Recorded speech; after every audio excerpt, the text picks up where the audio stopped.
What's good, everybody? It's your boy, O'Shea Duke Jackson, back at it again with another episode of the Celebrity Junk. For those of you who can remember the late 90s or even the early 2000s, pretty much early 2000s, it was the rise of, I would say, a lot of artists, but I'm going to figure two into the mix today. One was Murder Inc., Irv Gotti, Ja Rule, Ashanti, right? And then right there in St. Louis, you had the St. Lunatics. Mid 2000s, we saw Chingy, but early 2000s, there was Nelly. And that country grammar was something that we had never heard of before. It was a new style. That whole St. Louis market, you had Jermaine Dupri out there producing for people like Chingy. It was crazy, you know, like, and it was the Air Force One song. I mean, like, Nelly was going crazy. He was making songs, I would say, like, everybody in America liked. It wasn't just black folks. Like they were that big, if y'all can remember. So both of them were hot around the same time.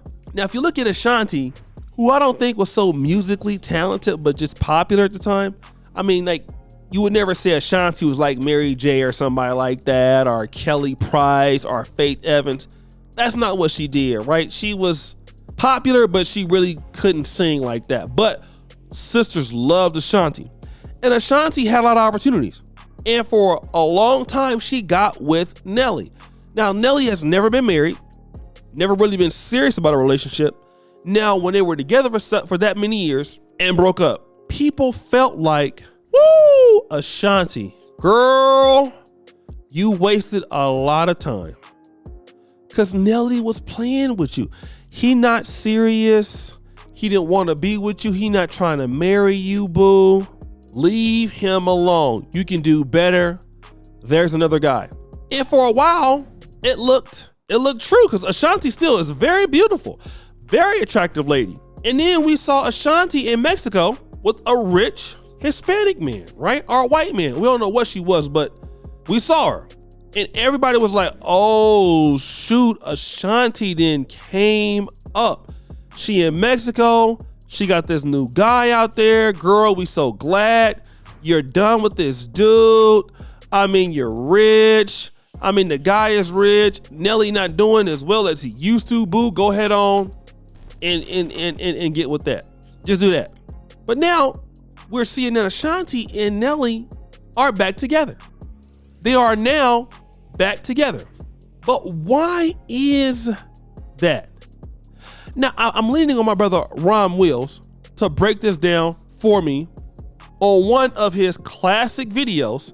So I'm going to play that. It's called Why Women Will Go Back to an Ex. Check this out. Many men, they had that woman who pretty much dumped them or divorced them or got rid of them, kicked them to the curb for whatever reason. But then years later, try to get back with them. All right? For years later, try to get back with them. And one of the things in there is that these women will, they'll keep track of that man, right?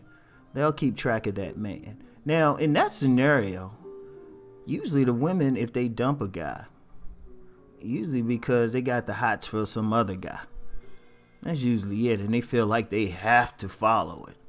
You know, now some women, they'll be slick about it. They'll keep the guy that they had and just have an affair with the hot guy.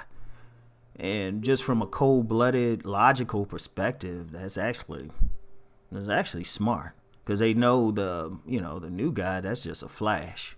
They ain't anything serious, right? But then you get the women who, they feel like they can make it work with the new guy, and they usually don't, because, well, it's just a flash. It's like a spark. Sparks go out, fires go out, and then they realize, you know what, they were just following their wound. Now, some women, they'll do that, but they'll keep up on their ex, right? Now, many women will do that just to feel like they did the right move. That's actually what that is. They want to feel like they made the right decision. So it's like they want to see, oh, okay, he ain't doing well anymore. He's just suffering. Ha, I should have left him, right? But That's one scenario. Another scenario, and this is the one I really want to get into, is they know that dude was a good man. They know it. And they know, hey, I better hold on to him. I better keep myself attached to him. And then, usually what'll happen is they'll go out there, they'll dump the guy. They'll go out there, maybe have a little fun or do whatever. Let that fever burn out with that guy. And then, you know what? All of a sudden, that guy that they rolled from looks very good to them. In fact, whatever problem that caused her to roll to begin with, she's like, you know what? That was some little petty shit. Because usually with the new guy, they go through some drama. Yeah, they probably had some hot sex, but then, after a while, they realize, well, damn, the other guy, shoot, he was actually better in bed.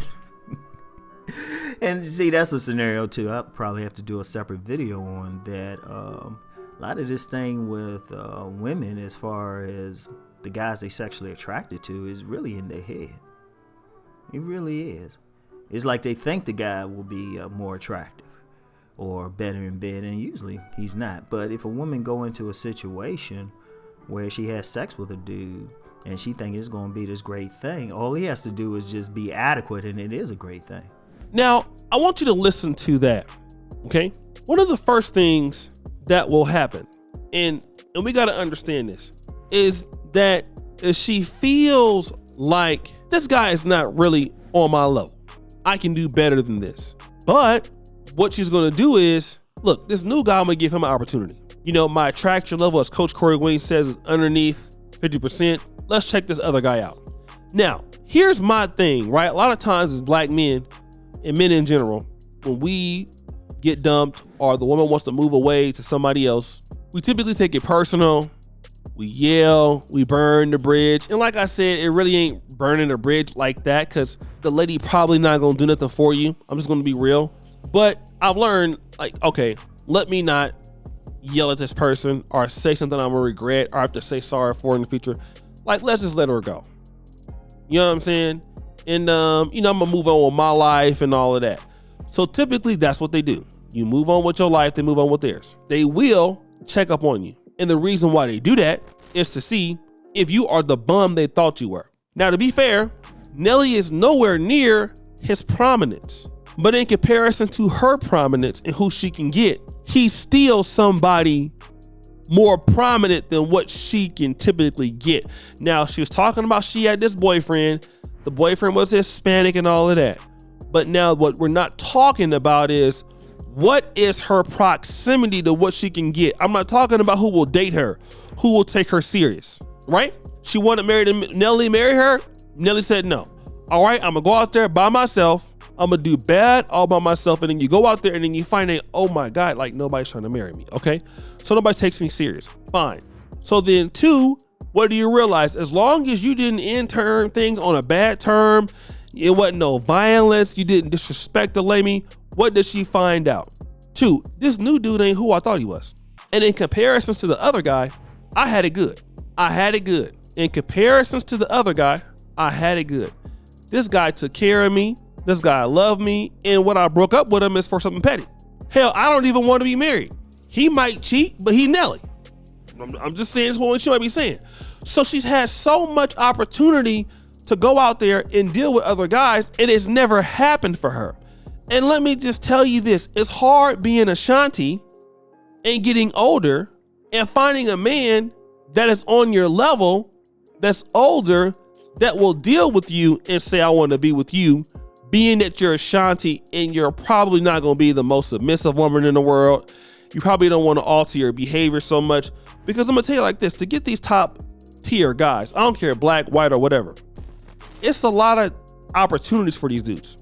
It's a lot. And if you're Nelly and you were hot when you were the truth when you were 20, and she's still beautiful looking now, but now in your 40s and she still looks good, that don't mean that a guy like Nelly can't deal with somebody 25, 30. So, all right, in comparisons to what I could get, because now I got more competition, is the game is different. Like Mac Dre said, the game is thick. So she looking back at it like, Nelly wasn't so bad after all. And this is what you will find. Most of your ex-girlfriends that you have dealt with, they dumped you, broke up with you, they went to find somebody else, you always are pretty much fine. those ladies are not dealing with somebody better than you. Usually. Maybe at first, in the first 3 months, 6 months, give it a year. A year, everything will change. I've had ladies, I got a boyfriend, talk to him December. April, hey boo, how you doing? Missed you. Why you miss me so much? Oh, okay. That's because the dude ain't who you thought he was. And this is what you have in here.